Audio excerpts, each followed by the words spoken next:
সর্বপ্রথম শুকরিয়া মহান আল্লাহ দরবারে। আর আমি কৃতজ্ঞতা জানাচ্ছি আমাদের দলের চেয়ারপারসন বেগম খালেদা জিয়া এবং ভারপ্রাপ্ত চেয়ারম্যান জনাব তারেক রহমানের প্রতি কৃতজ্ঞতা। 237টি আসনে মনোনয়নের সাথে সিলেট 2 আসনেও আমাকে মনোনীত করার জন্য।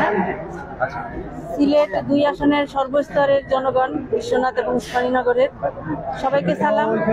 এবং আমি মনে করি যে সবার অক্লান্তিক প্রচেষ্টা, ভালোবাসা এবং তাদের আন্তরিকতার কারণে আজকে আমি এখানে পৌঁছাতে পেরেছি।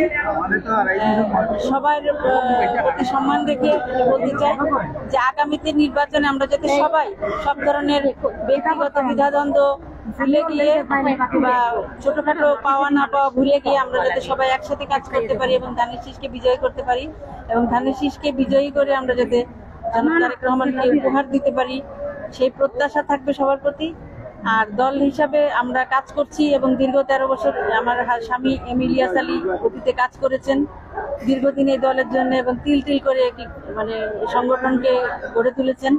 এবং সেটার উপরে যখন আমি প্রায় বিগত 13 বছর উনি গুম হওয়ার পর থেকে কাজ করেছি এবং সংগঠনকে সঙ্গে রেখেছি, সংগঠনকে ধরে রেখেছি। তো সেই জায়গা থেকে আমরা চেষ্টা করছি যে সবাইকে নিয়ে যাতে এবং সাধারণ জনগণ, সাধারণ ভোটার, তরুণ সমাজ, তারপরে মহিলা সমাজ সবাইকে সম্পৃক্ত যাতে করতে পারি। আলেম উলামা সমাজ যারা আছেন, বিভিন্ন মাদ্রাসা মসজিদের ইমাম মুয়াজ্জিন বা সম্পৃক্ত যারা আছেন, মানে সব এবং ধর্ম, হিন্দু ধর্মাবলম্বী এবং সব ধর্ম দলমত নির্বিশেষে এবং সব ধর্মের লোকজনকে সম্পৃক্ত করে আমরা যাতে নির্বাচন করতে পারি এবং নির্বাচন ইনশাল্লাহ বিজয় হতে পারি, সেই প্রত্যাশা সবার প্রতি রইল। সবাইকে সহযোগিতা করার জন্য আহ্বান জানাচ্ছি। ধন্যবাদ।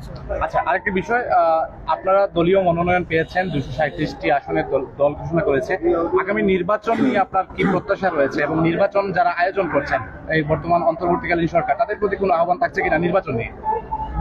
না, নির্বাচন নিয়ে আহ্বান তো এটাই যে নির্বাচনটা যেন সুষ্ঠু পরিবেশে সবাই দিতে পারে। কারণ দীর্ঘদিন ধরে মানুষের নির্বাচনে ভোট কেন্দ্রে যাওয়ার বিষয়ে একটা ভয়ভীতি কাজ করেছে বা এটা একটা অনাগ্রহ তৈরি হয়েছে, যেটা যাতে মানুষের মন থেকে ভয়ভীতি সংখ্যা দূর হয়ে এবং স্পষ্ট অবস্থান যেন বর্তমান সরকার নিয়ে একটি সুষ্ঠু নির্বাচন জাতিকে উপহার দিয়ে একটি গণতান্ত্রিক প্রক্রিয়া দেশকে ফিরিয়ে আনতে পারে, সেই প্রত্যাশা। ধন্যবাদ।